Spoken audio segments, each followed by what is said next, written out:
it was a great final pick. خب خدا رو شکر از کشتی که سال قبل با میسون پاریس گرفتم نفر سوم جهان.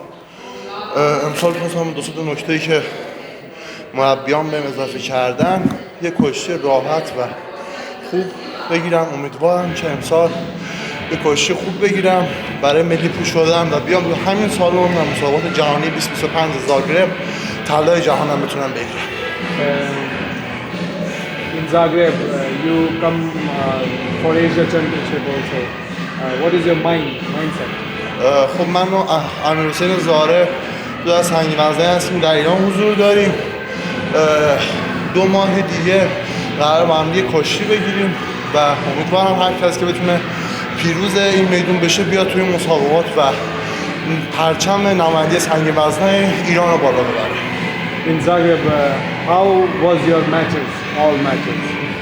خب من زاگرب والا انتخاب کردم که بیام برای اینکه سال پیش نقره گرفته بودم، فینال با امیرحسین زاره کشتی گرفتم، دوم شدم.